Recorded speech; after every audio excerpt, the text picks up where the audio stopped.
going live. And we're live. Yeah, we're live. Okay. Welcome everyone. Thank you so much for joining.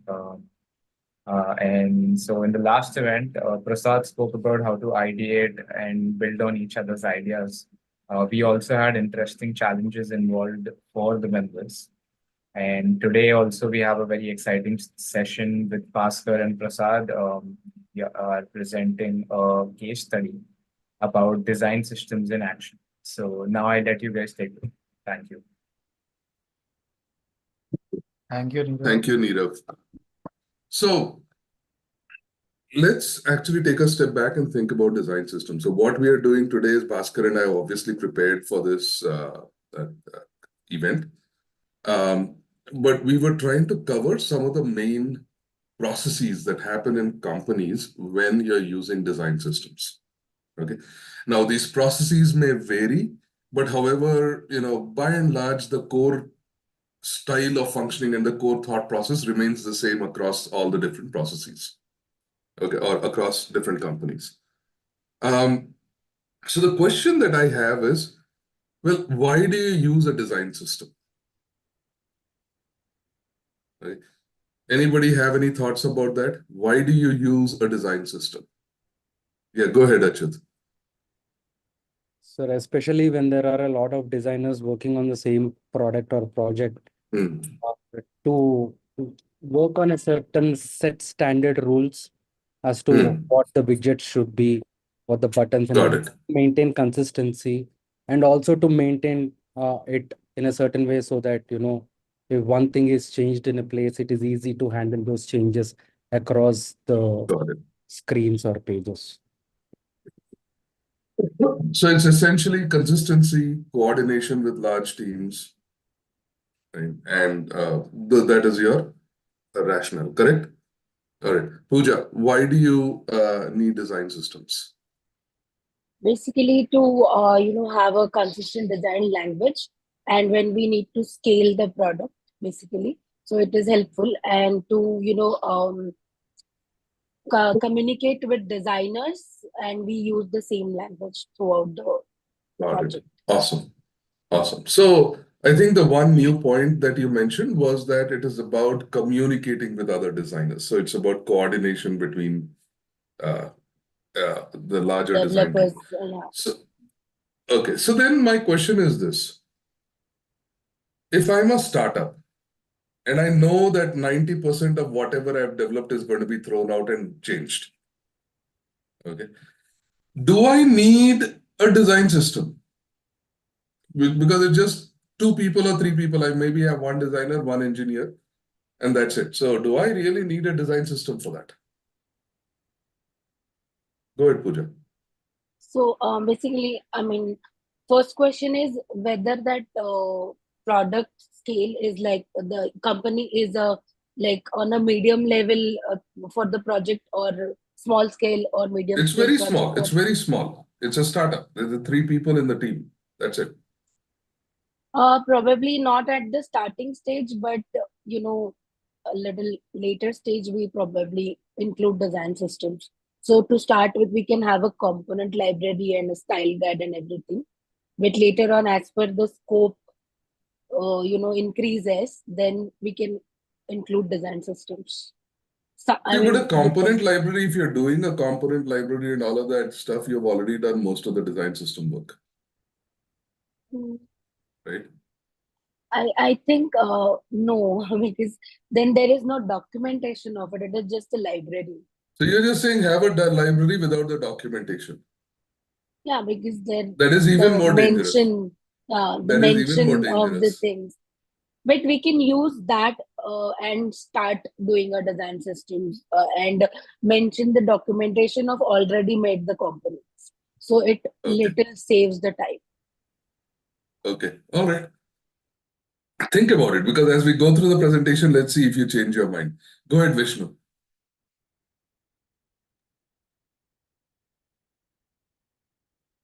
Can't hear you. Can't hear you. All right. So that's fine. So I want you guys to think through this. In the meantime, Bhaskar can start presenting. And what I would like, Bhaskar, is like, if you could very quickly give us an understanding of your work environment. How does your company work? What is what is the larger complexity or the context in which you do designs? Okay. Could you give us a quick overview of how it works in your organization? Yes, I'll quickly share my screen and get started.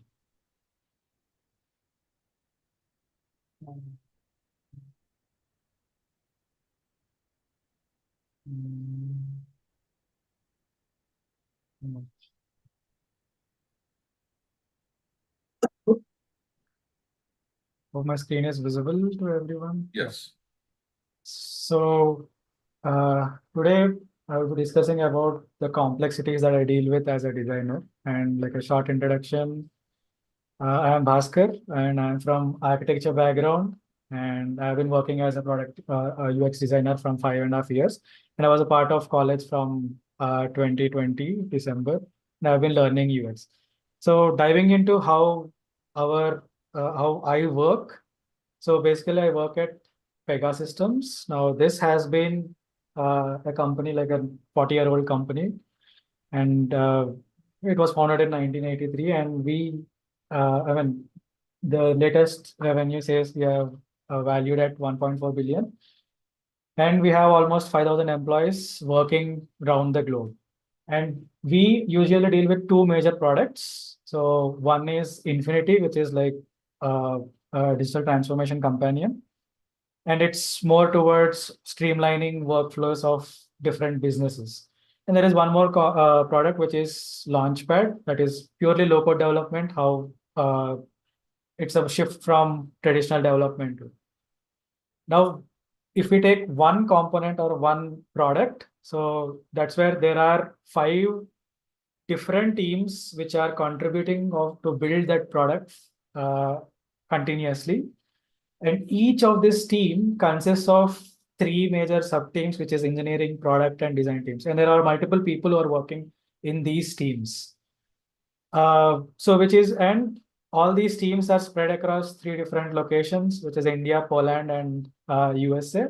And we have to continuously collaborate to build this product, or both the products. And that's where the design system comes in, streamlining all these experiences into one focused way. Now, if I look at the design systems which we deal with on a daily basis, we have a legacy design system because the company has been founded from long, and there are people who are using those systems from there. And almost 40% of our customers use that system, those products. And there is the recent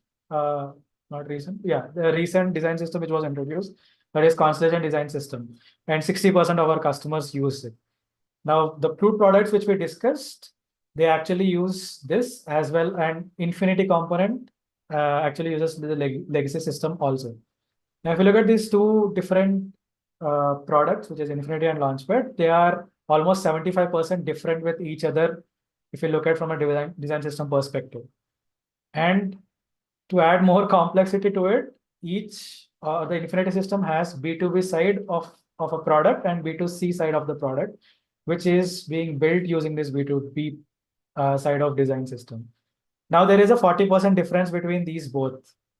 And the same thing happens with the Launchpad because there is B2B and B2C component involved. Now, if you look at the differences between the 2 products, only in B2B, there is a 60% variation of how things operate or how things function and how visually they represent. And the same 60% is different in B2C side also.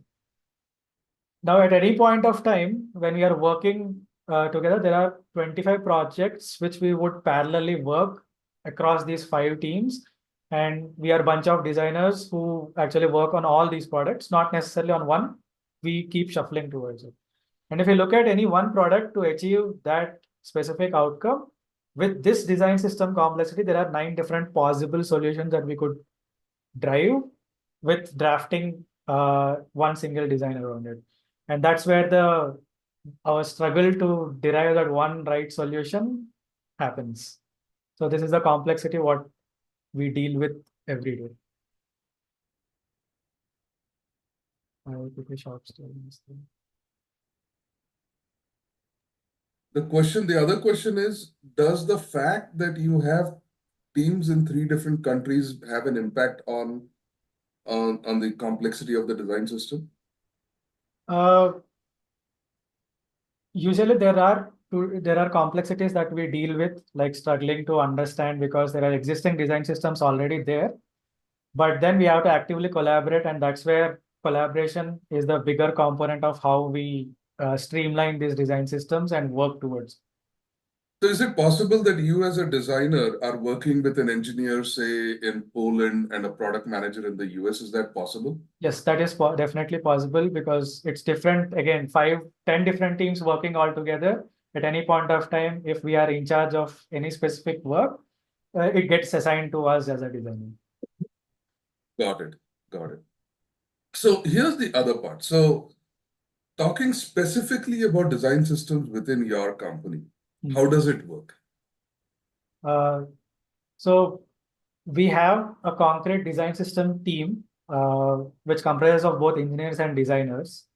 And their work is purely to make decisions about what actually works, what patterns work, what systems work for across all these products, and as well as release quickly updates around what is happening with the design system and provide those updates as a design library for us designers, as well as code snippets for developers to look and verify whether the designs we design actually are implementable from the development perspective. So essentially what I'm hearing is you have one central design systems team.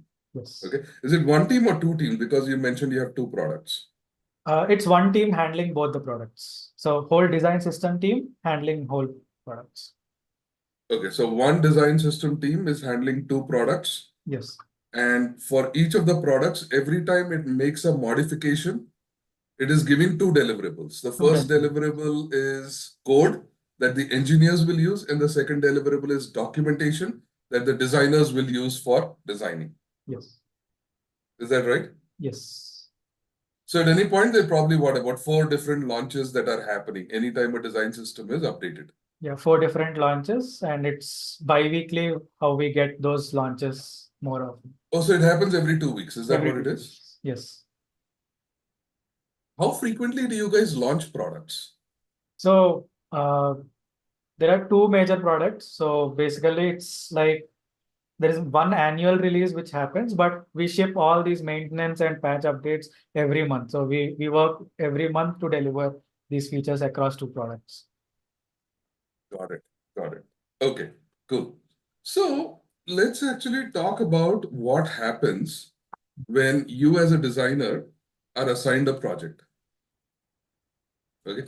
Yeah. How do you use the design system? So clearly you have like, 4 design systems at a high level, but 9 possible combinations that you have to keep in mind.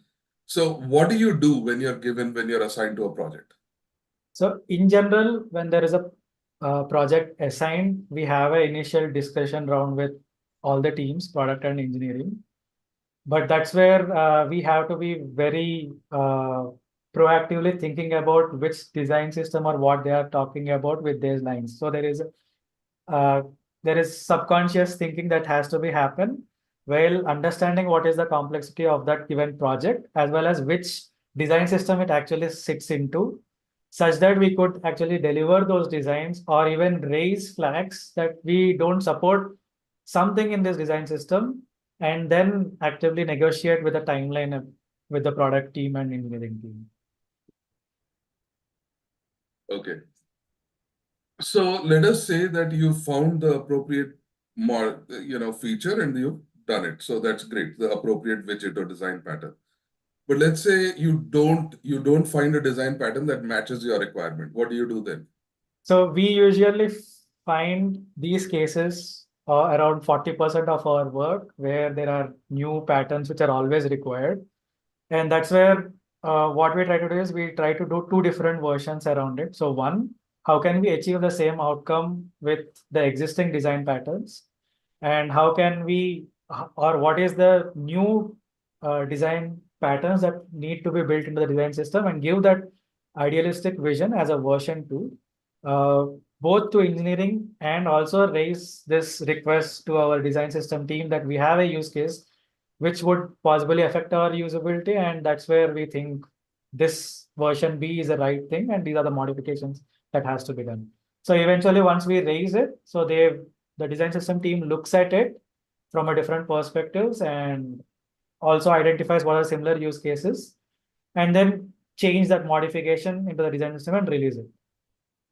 Does it modify your launch date then? Because let's say there's no pattern available, or there is a pattern but that's suboptimal. So does it mean that you say we are not going to launch, or we're going to delay the launch until the design system team approves? Yeah, so that's where we actually collaborate with engineering team more closely, stating that this is where the idealistic vision is. Now, engineering team would look at it and say we would be building proof of concepts around it, how the new system or the new patterns work and how scalable that is, such that they are aware of that this new modification is coming from authoring or the design system team.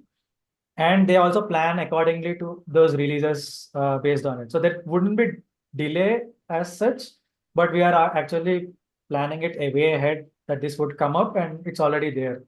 And we just modify those POCs with the new design system that has been released from the team. So in your case, the design system actually, the engineering team develops two different components. Yes. One is what your ideal vision is, and the other one is what is the fix at this point. Exactly. Yeah. Interesting. Okay.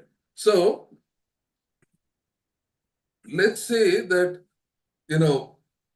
how long did it take for you? Because were you given any training in design system when you joined the company? Yes. So basically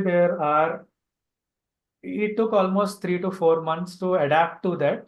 And we have like a separate design system course altogether just intended for the products. And we have to go through it and complete those courses to understand the integrities of what and how the systems function together. And also there was one more peer assigned to me to train how to use that design system. So earlier when I joined, we had a separate tool, which is Sketch. And that's where I was trained on Sketch, and eventually we moved to Figma design system. So that's where we have the training component continuously. So with new releases, as well as we have to learn it such a way that we can quickly identify if there are any modifications that needed at a stage, because we actually discuss these designs in a design reviews. So flagging those nitty-gritties, we have to get at least I have to get trained into it. So it would take around 4 months to actually get familiar with that. So what if you make a mistake? What happens? So how does it get caught in the first place? yeah, so if there is some mistake that was there or a pattern violation that we call, so pattern violation would be there in some designs.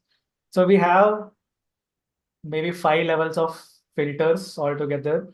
So first we have daily stand-ups where we discuss all the designs which are going on in specific teams. And usually it gets pointed out there by whoever have been experienced designers. They would point out that this is there and this is where it has to be modified. And that mistake would have rectified there.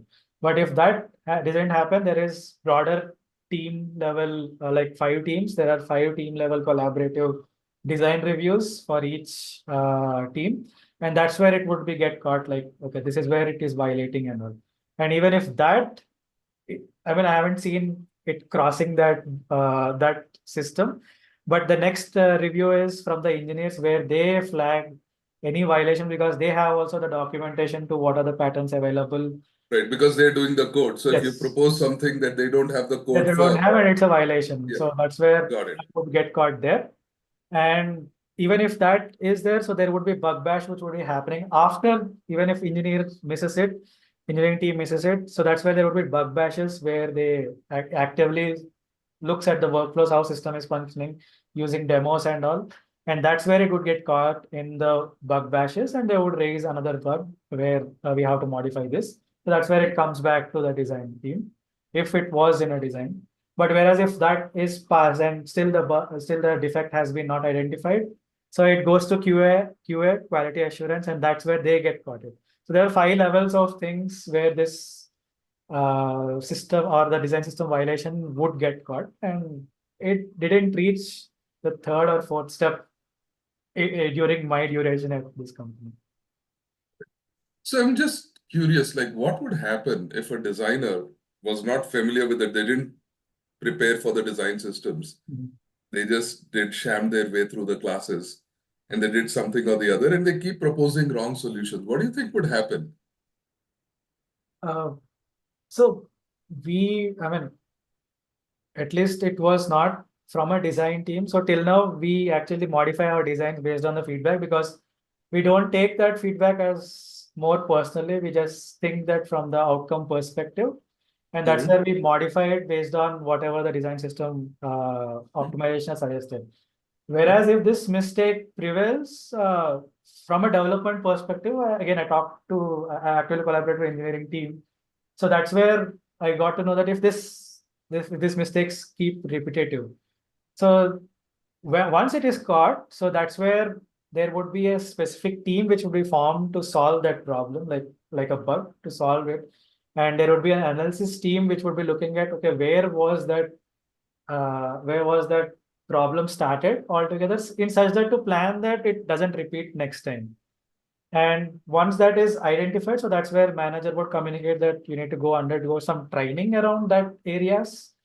And that's where it holds. But if this system continues or the mistakes continues, so that's where there would be warnings which would be raised. And once these are I think around 3 warnings, so that's where we would get some consequences to face.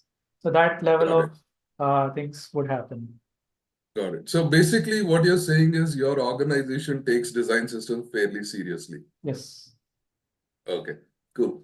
So let's actually talk about the challenges. So when you're using design systems, what are the challenges that you guys face? So firstly, we have to be continuously looking at our documentation of what is being updated and all.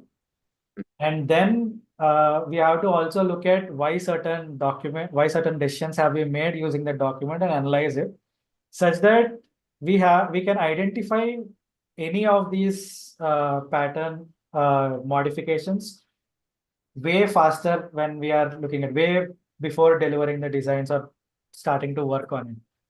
And that's where there is additional workflows involved of reading through every day and then continuously monitoring these changes.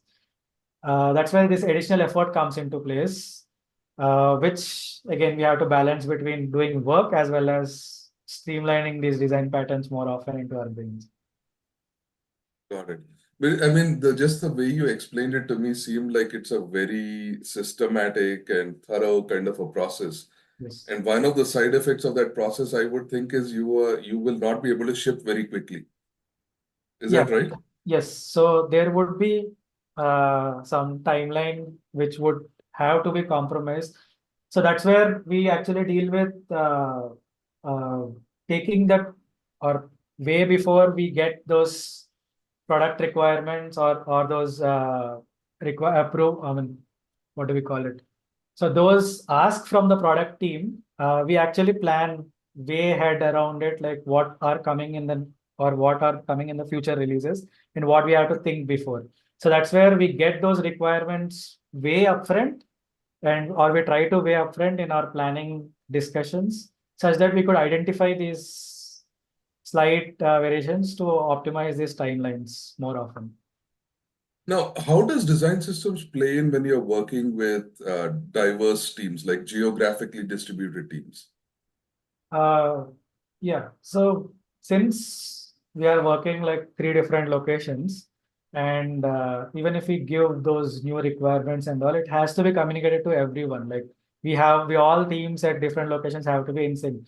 So that's where there are these design pattern calls every week, twice, to actually get familiar with what are the things happening, and each designer would showcase what they are working on it, so that we are all on the same page towards working or implementation towards one main goal.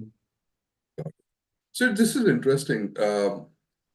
when I first instituted this in UX Reactor with the design review process, I think there were a few designers that were concerned about, like, I don't want to be given feedback. I don't want to be criticized. You know? So it seems like, this is like in your case, the whole global team gets together and critiques each other's work. Is that Yes. correct? Yes. So how do you guys handle it? So essentially, when the feedback is given, most focused towards design patterns. So we have three levels of like explaining the feedback to them. Like we are trying to solve for this use case, and this is the outcome towards it. So which is why the patterns can be divided into navigational patterns or functional patterns, how it works. And those when the feedback is given in those lines, it is really understandable in that small amount of time that where we went wrong and to fix it. So the streamlined feedback actually helps us stay focused around it and not deviate from the main outcome. Interesting. So the way you give feedback is very, very focused. Yes. Okay, cool.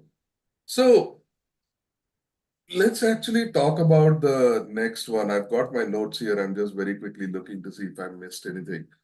So let's talk about what would it take for a designer to work in an environment such as yours. And your environment is like a fairly mature thing. It's probably either, type 3 or very high type 2 kind of a company.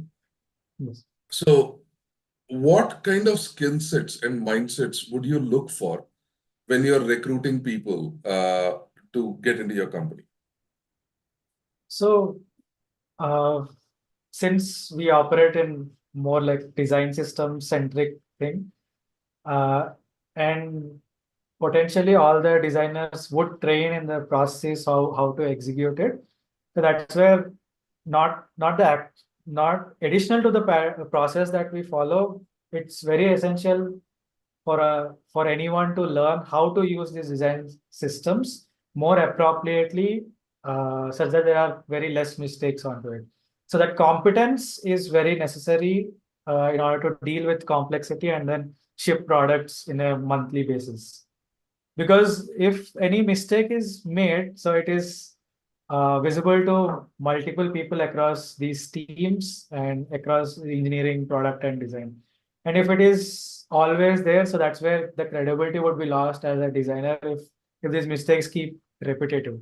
So that's where I think competitiveness is what really is important in this thing. As well as if we face any challenges, like we are not able to think between lines or understand something. So that's where all the designers who would there, it's very essential for us to collaboratively work towards one outcome. And even we conduct brainstorming sessions around all together, like with a team, just to ideate through it. So that's where asking for help at any point of time we get stuck in this whole repetitive cycles of shipping monthly basis. So it's very utmost necessary. That's interesting because I've seen a lot of people struggle with asking for help because they're worried about what the other person is going to think about them. Yes. But in this case, it is asking for help is a positive as far as you are looking at them. Yes. Interesting. So let's see. What about people who are sensitive? Yes. So that's where I think even initially I was struggling to take the feedback because parallelly there was two happening. Like when I joined, I have to get trained in the design systems, understand what are the requirements for a product, because it was in a way that I have to ship designs that right after I have joined. There was no breathing space towards it. So that's where the design system training was happening, understanding the requirements was happening, and then the feedbacks were happening. So that's where it's where it took time for me to improve is, okay, what were they speaking? Because when they mentioned some component about design system, it's hard. It was harder for me to recollect, okay, what design system were they mentioning and what was the feedback that was there. So, but once I got familiar with these design systems, so that way the understanding feedback came into place, and it was not that problematic dealing with that feedback. So unless and until we understand the system altogether, the feedback wouldn't wouldn't be so helpful for us. It would feel like that. But then once we are familiar, it's okay, we could modify it. So that's where there is a step that we have to take. So that's interesting, right? So it is leveraging a design system in a large team. Yes. Is not just about technical knowledge. It is really about the soft skills that you also bring to the table. Is that right? Yes, yes. Cool. Awesome. So I think those are all the questions that I have. And I want to open it up to everyone, but I want all of you to think about it, right? So when you're doing design systems, it's not just about the technicalities of it. It's like, how is a radio button designed or how is a text box designed? That's not what is important. I mean, that is important, but that's not the core. The core is really, at the end of the day, you also have to figure out, change your style of working to work in a team. Right? You have to understand that you cannot make a decision independently. There are certain sets of rules and systems in place that you have to always keep in mind as you're going through. Right? And not just that, there is a process of contributing to it. So there's that mindset of either taking from the design system, but also contributing to the design system. Okay. So the core design system team is, what does the core design system team do? That's actually a good question, because what I was thinking was, originally what most people would think is design systems teams thinks about all the design patterns and they put it. But turns out they are managing it. So you are creating a new design pattern, you're proposing it and they're managing it. So really they're not doing design. Is that right? Yeah. So fundamentally, they take these use cases, how we built or how idealistic patterns we built for modifying the usability of the product, and then analyze it critically. Also collect from other designers, like, do you face these issues too often, and would this also be functioning in your team, affecting your team? So that's where they make those decisions around whether it is right or not, and then slightly modify if there are any concerns around it, and then release it as a design system altogether. So they primarily deal with decision making and then communicating or socializing all these decisions to our two teams, engineering and design teams. Interesting, because the default thought process is the design system teams are like defining all the widgets and then they're giving it to everyone, but it's actually no. They're more of the process of polling, figuring out what the standards are, doing the critical thought, and then finalizing a standard and keeping it there. Whereas the individual designers themselves are proposing the designs. Yes. Awesome. Cool. So do you guys have any questions or thoughts? I would just I'd love to open it for everyone else as well. So you are, so you understand how this gets played. Go ahead, Achyut. So my question is to both Sir and Bhaskar, whoever can help me with that. So first thing is, I'm into a consulting kind of an environment, and we deal with different projects. Am I audible? I'm sorry. Yeah. So I wanted to know, mostly what we do is, to start off with, we do MVPs. So does an MVP, every project, does it need a design system, is first thing. And the second question that I had is, for somebody who's a fresher starting out in the field of design, at what stage do you think that getting involved deeply with design systems would be the right time? Bhaskar, you want to take it first? Yeah. So Achyut, there are two questions, right? Yeah. So first is whether design system is really necessary or not. Yeah. For MVP stage projects, for each project, is it necessary? So it depends on what type of project, because if there are, in my example, we deal with design systems because there are two complexities. One, teams are spread across, and we have to shift between one common goal and outcome around the product, right? So that's where design system supports in streamlining those things. Whereas if there are enterprise level designs that we have to make, there are multiple screens across it, multiple widgets which are dealing with it. So that's where the design system comes. But if Correct. you are dealing with a project which is a small size or a B2C environment, and there are very less screens, right? Hmm. So design system is little advanced. When you scale up, that's where design system would be necessary. But Right. whereas if it's a small product, I think normal system or using existing design systems would be very helpful. Like in Android, we have design system, right? So using them would be helpful. Now, second question is that when should we start exploring design systems? So whenever you get into this complexity, when you get challenges around this complexity, dealing with multiple levels of products, dealing how system functions. So that's where you need to get familiar with the design systems and then how to work around it. Right. That's clear. Thank you. Thank you, boss. I think the way you want to think about just the way that Bhaskar has explained it. Okay. Most designers assume that I need to know design systems to implement, to create one design system. Right? But if you listen to Bhaskar, what is more important is just in terms of the roles, right? If there are 2 people that are managing design systems, there are probably about 10 people that are using those design systems. Right. A more important skill that you need to have is learning how to use a design system. Hmm. Okay? That if you are starting off, you need to know how to use an existing design system correctly. Okay? And what Bhaskar has mentioned is absolutely right, which is there are lots of existing design systems, leverage them. Which answers the second question. When you're thinking about startups and stuff like that, or you're doing POCs, if you have an existing design system within your company that everybody is doing, you just leverage it. If not, you use the design system that is available publicly. One of the most common, like just use the material design system or whatever. Just use those. You don't have to, because the code snippets are already there. The design documentation is already there. So you're not, and you're still being scalable. Even if you hire 10 more designers, your product is still scalable. Right. Okay.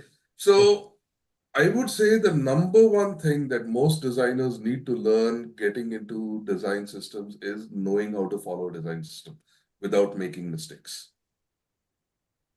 Right. Got it, sir. Shiva, if you don't turn on your camera, I can't call on you. Go ahead, Pooja. First of all, thank you for bringing this beautiful topic. And I have 2 questions. Like, how does you said like every after 2 weeks you guys come together and talk about the changes you have made. So, how do you publish those changes? Like we publish that assets and everything. So if we are making new things and like what is the process? Because this is a big company and lot of things are happening. So how do you go about it? So Pooja, firstly, I think we discuss weekly twice around design patterns, how Yeah. it's working. And twice a week, we actually release these decisions that have been made. So no, like we are using Figma. So like so in that we have the option to publish and assets and everything. So I just wanted to understand that kind of process. Okay, so What do you guys do? Yeah. So primarily, we don't use Figma for publishing. We have separate portals for design systems. Okay. And that's where the design-centric rules are being documented, how a pattern should be used, how a system widget should be used, as well as the code snippets would also be functioning there for a development side. So it's a separate Yeah. portal where we publish, Yeah. not on a Okay. Figma system. So like how the zero height work? Like likewise, you have a different uh, portal where you put the design system. Yes. Like Yes. okay. Okay, good. And the second question is like, then how this, I would like to just understand the process, what you guys like, like now you said there are different countries involved. So there must be different language or the way uh, the elements are supposed to be used or shown or designed. So how it happens, like if they have different language or the way of, like the China has different way of writing down, or that way how it is, or it is just the English language which you guys consider. So primarily our products are just based out of English. But there are translation services which we use just to translate, and the complexity of dealing with, I know what you're asking, like Japanese have a side of it, Chinese use different scripts to do it. That we don't support yet because again, there are constraints about how these platforms needs to be used. So that's where those systems are not yet supported, and it's one common English-based design system that we deal with. Okay. Yeah. Thank you. Achyut has one. Pooja, just so when you're working with international teams, okay, they're loosely coupled international teams and they're tightly coupled international teams. Okay. So if you have a loosely coupled international team, which is usually the case with, let's say, Arabic versus the US, okay, you would have design teams that are loosely coupled. What that means is your design system becomes a guideline for them, and then they will then modify it for their country, for their region. Okay. So then there's a region-specific design systems teams that will customize for themselves. Okay. So that creates additional complexity. But if you think about most languages, like Latin languages, Latin is all the European languages, English, and Indic languages, we have similar systems in place. So, we are all, we all write left to right, we do the same stuff. So complexity is similar. Okay. So the way that you want to be thinking about it is generally languages that are similar or designs can be directly translated. They're tightly coupled design teams.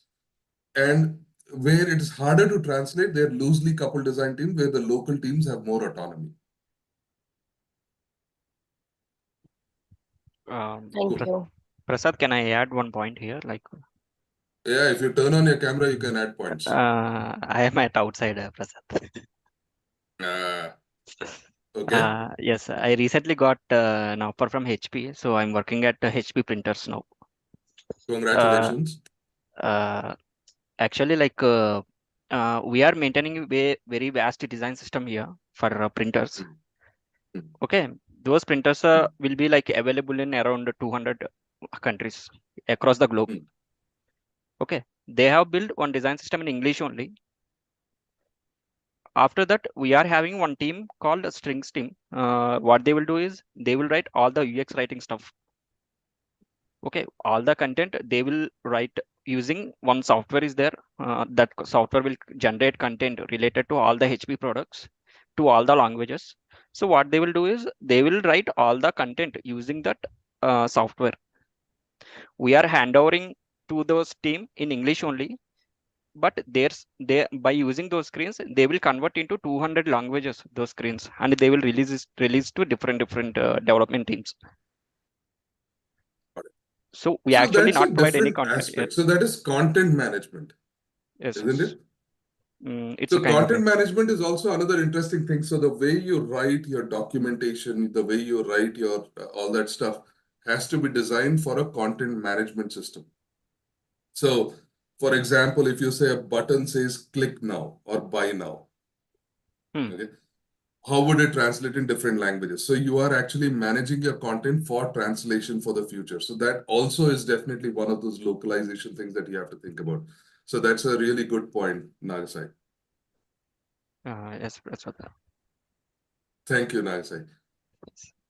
So go ahead, Shiva. So when working on a very big project, which has a lot of complexities involved, and also when too many people are working, let's say 50 people are working in the product. So sometimes when a new designer comes, they might not get detailed introduction and training about the designs, how to use it. Like they will just share some component library or some design system, but how can we ensure that people use the actual patterns to follow the system they have already defined? Sir, you want to take that? Yeah. So Siva, that's a very big challenge that has to be faced. If you look at it, it's not just the component library, but how to use that library is the documentation that people have to be familiar with and use to understand how to use it, right? So that I think if that training component or how to use a design system, and since you're asking from a service based ecosystem where you have to consistently ship, right? So Right. primarily, I think, I mean, if some person who has already extensively used all the design system till now, like a one person, so that person may have some kind of journal which they are building it, and that can be as a guided document for other people who are on board. Because it's in service industry, it's really hard, right? So if there are Right. multiple designers working, training a new designer is also an additional task for a senior most designer, and that's where there is no I mean, there is no other way just to help him guide, like, or there needs to be more level of design reviews that has to be gone through, and also educate that feedback needs to be there, like in education mode. This is not how it we use. We have to use another pattern. There are two ways, like one to have that guided approach, or two more stringent design reviews altogether before it goes to development. Got it. See, the other thing that you think about is when you are in a service company, okay, there are two ways you can be paid. The most common way is time and materials. How much time did you spend? How many resources did you spend? Okay. If in that, all of that you want to do design systems, realistically speaking, unless and until it's a multi-year, multi-million-dollar project, there is no incentive to do a design system. Okay, because design system requires additional people that are going to be managing it, additional cycles. There's like, just like Bhaskar said, he's shipping, but he's also spending a lot of time reading the documentation, updating the documentation, socializing his updates. There's a lot of additional effort that is going on. So from a service company perspective, just a pure service company perspective, there is no incentive in doing that unless and until the client specifically asks for it. Which kind of brings it to Pooja's question as well, which Pooja says, if you're a freelancer, how do you want to introduce it? Okay, the question is, what is the client paying you for? Are they paying you for an outcome, or are they paying you for a process? Smart clients will pay you for a process, right? The short-term clients will basically say, okay, I want an outcome. I want 20 screens, 100 screens. This is what I want. If the other person wants a screen and you're giving them a process, what do you think is going to happen? They're not going to be happy with you. That is one aspect of it. Now, because of that reason, and I say most service companies, because there are a few companies that are exceptions, okay? But most service companies will not be investing. So if you notice what Bhaskar said, design systems is a matter of mindset as well. It is not just a matter of somebody creating the documentation. It is an organizational mindset that ensures that you're all following the same design. And if you look at it, there's a lot of effort that's been put. If you say 5 levels of verifications for a design system, okay, there's a very well thought through process that has been put in place. So you can't make mistakes. And even if you make a mistake, you're going to be identified as the root cause at some point. There is a cost to the individual for breaking a design system. Okay. Now, in a service company, again, do they have the mindset to create that kind of a rigidity or that kind of a framework? Okay. And that is what you have to think, because one client may appreciate a design system, another client will not, will probably be completely against a design system. Okay. So that is where you have to be super careful about when you're thinking about design systems, when you're freelancing or when you're working in a service company. Okay. Versus when you're in a product company, you're tied to that product. You're going to be working on that product for the next 4, 5, 6 years. Okay. So you have to have a design system mindset. So there is a very strong incentive for product companies to have a design system mindset. Okay? And that is also one of the core differences when you think about somebody transitioning from a service company to a product company. It is this mindset that has to go, because in a service company, I'll do something 2 months later, I may not even see it. I'm going on to the next one. I don't even care whether it succeeded or failed. Okay? I don't care about the cost. But in a product company, whatever decisions you make today, you will pay for it tomorrow. And you will be the person responsible for cleaning it up tomorrow. So you have to be very, very careful about the decisions you make. So it's a very, very different mindset in both of those kinds of roles. Awesome. So go ahead, Gagan.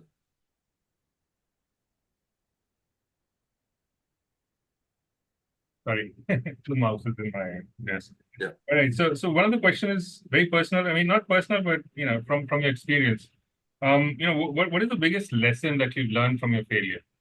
And the second question is, this comes from the last point that Prasad made.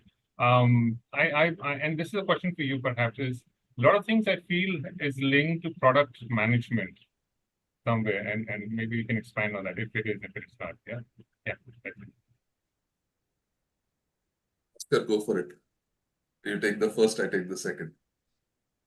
I'm structuring like again. Can you please repeat that point? Like what it is? What has been the biggest lesson that you've learned from your failure? Because design system is a thinking.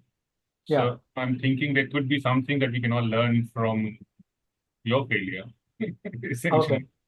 So, we are when we get trained or when we just operate in this whole UX field, we have been trained or we have certain laws that we actually frame. Like there are multiple laws available, but we have personal biases on together. Like we have to place something around proximities and all. We try to only be in that mindset. But when we get exposed to this design system and we get feedback, that's not how it deals with, because there is a larger vision to it. So that's where that biases get break and that convert into these lessons, like, or we get to know when to use what more concretely.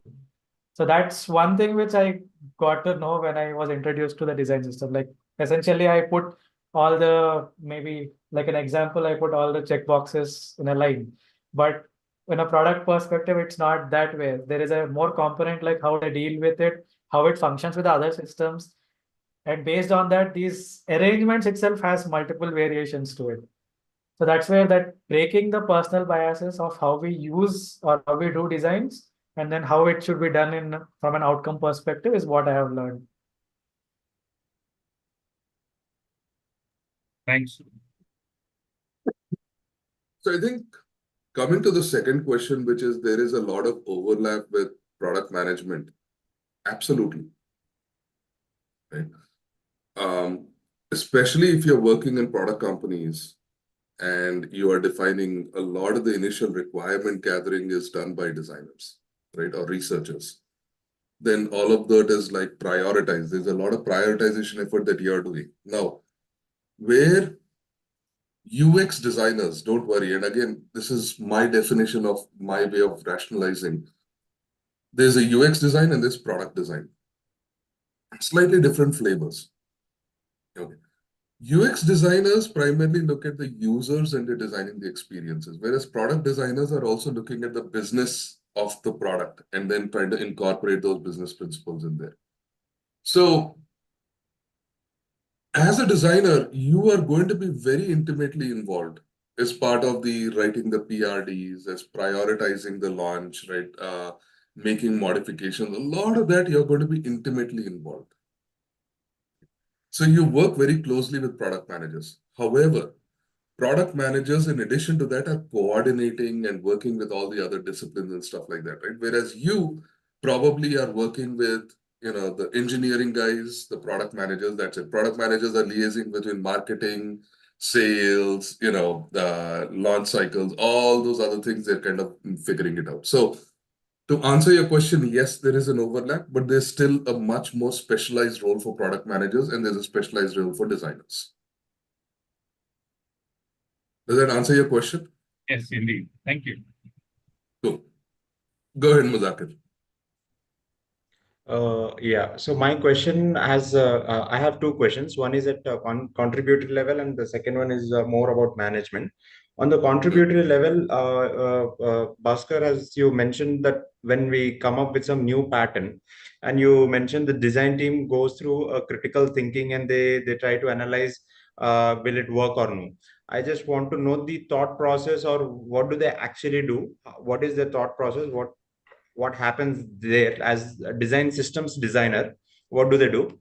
And the second question on the management side is, when we are changing design system fast for a fast paced project, what are your suggestions or your recommendations to implement the clear communication within the design team of the newly developed the newly designed design system? How can we make it much better?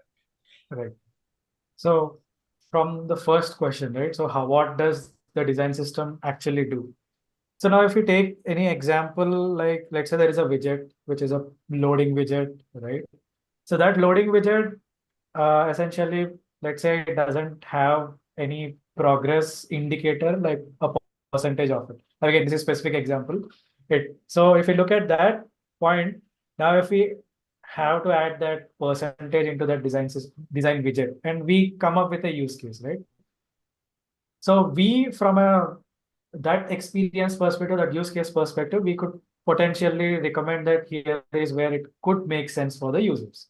Now, from a design system, designers who are working on it, this is just one use case. Now, how does this reflect in all the progress bars which are there in different systems altogether, right? Different use cases, because a progress bar functions on a model in a different way, on a full screen in a different way, on a widget in a different way. So this common pattern is common in different use cases altogether.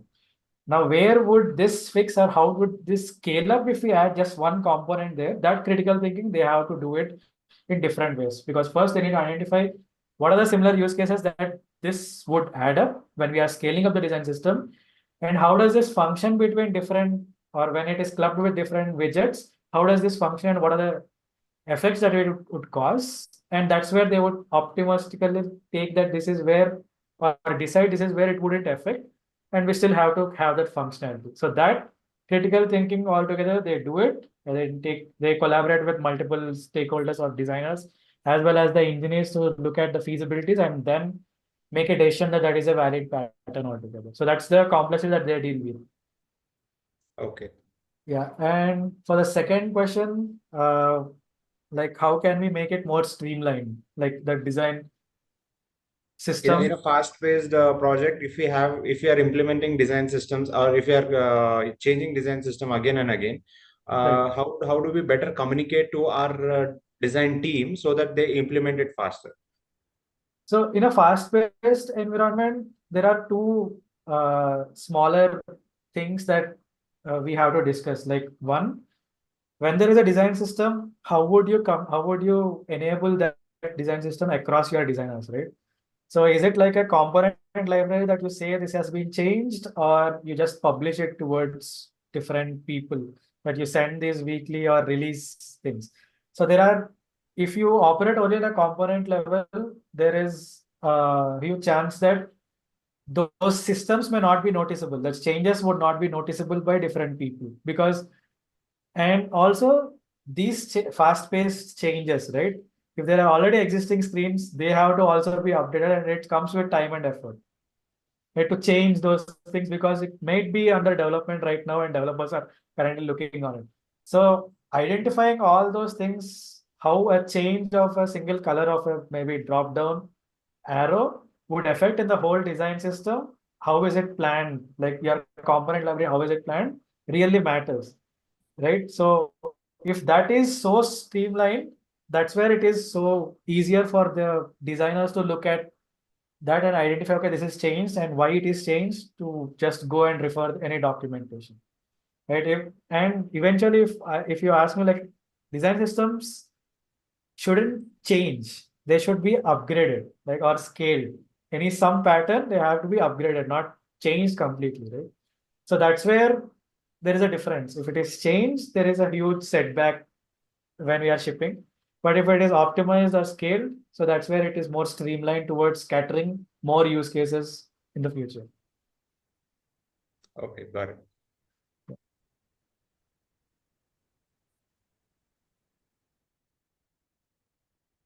One question that I think Pooja has asked, are there any specific jobs as a design system designer? And I think, yes, absolutely. There are, like, especially for mature companies, they do have design system roles open and they do recruit for those roles. However, one of the things that, at least the way if I was recruiting for those roles, I would be recruiting for people who understood the situation on the ground. Because if you're doing a design system, it's a lot of it is managing the organizational mindset of implementing design systems, using it, modifying it, and stuff like that. So it would be for most of those recruiters, they would prefer to find people who understand how things go on the ground so that these people can then implement it for everybody else. Okay. So I would suspect that design system jobs are usually for people with a certain level of experience and a certain level of demonstrated success on the ground before they can get into design systems. At the same time, it's also a personality aspect for design systems. Okay? If you're a product designer, you launched a product, you can always say, okay, I launched a product. You feel proud about yourself. Okay. But a design system guy will never be able to celebrate a launch because every launch is his designs, but nobody will recognize that individual. Isn't it? It's a very different mindset. So there's a mindset of working in the background. Nobody will recognize you. Nobody will know, but you're still running the whole show. Okay. So from a personality perspective as well, I would recommend that you look at yourself, right? Do you enjoy being in the forefront, the limelight? Do you enjoy being in the background, making things work and making things set up? So like if you understand your personality, you will also realize whether you enjoy that kind of an opportunity or not. Okay, cool. So the other one, did I answer your question, Pooja? Yes, but like if someone wants to start or get into it, like for me, I really want to get into this, want to learn, and then we don't have option to get into such organization where we can start working with design system designers or under their or like that. I think step one is learning how to develop a design system is knowing how to use one really, really well. Right? Knowing and the critical skills, think about it. Why? If you look at Bhaskar, right, all the questions are, okay, there's a new design system or a design pattern. Why is it used? Why is it not going to be used? Under what conditions? What are your recommendations, right? Knowing that principle behind every design pattern is the first step towards doing it. And again, it's not impossible. It's not. And again, just in terms of the roles, if you think about it, right? You might have 100 people and just maybe 4 people who are doing the design systems. Okay. Just in terms of volume of people or volume of opportunities, it's a much smaller opportunity. It's a very, very specialized opportunity, but it's a much smaller opportunity. So it would be like, and I don't know if it's competitive or not. Again, what I feel is a lot of people self-select. They say, I'm that kind of a personality. I enjoy this, so I'm going to go do this. Okay. So, again, my advice would be that, yeah, create that way of thinking, that design pattern way of thinking, the design systems, think about the rationale, the logic behind it. And the more you practice it, learn how to follow a design system, learn how other design systems have been created, what are the standards they're following, why are they following that standard. So if once you understand all of that, then you can start getting into the game of setting up new design systems. Okay. So classic example, I would say, if you look at material guideline, material design, right? The most designers who will just look at it, they'll look at it as a consumer. I'm going to take this, they say, this is the button, this is what it is, and I'm just going to use it. Okay. If you want to get into design systems, you need to be asking, okay, well, let's look at the button sizes. Why have they only defined 4 button sizes? Why not 5? Why not 6? Why not 2? What is the logic behind it? Well, it turns out that they're probably doing that number. And I don't know whether they've only designed 4 or 5 or whatever, but I'm just saying that number depends on what the person who's designing the design system, they're thinking about scalability. They're saying, which devices will it scale to? Okay.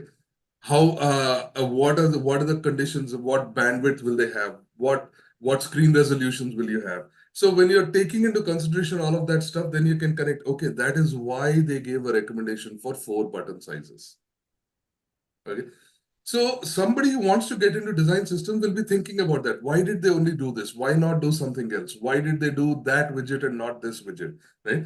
As you start thinking through it, then you start realizing the nuances of how a design system guy thinks about it. Okay. And yeah, the opportunities are there, and these opportunities are only going to increase because as India gets to be a more mature market and as design is becoming a more global talent pool, these opportunities will exist. Okay? The question is, how quickly can you get ready to kind of take advantage of those opportunities when they show up? Because there'll be very few people that will be trained to do it too. So if you want to do it, absolutely start preparing, because when the opportunity comes, you get into that game. Thank you. Cool. Awesome. And then we have, I'm going to take last 2 more questions and then we can call it a day. What parameters to cover in the design systems for UX designers? So I would say Shiva says this. So, and then what metrics you cover to measure the return of investment. So Shiva, these guys are super heavy duty topics. Okay.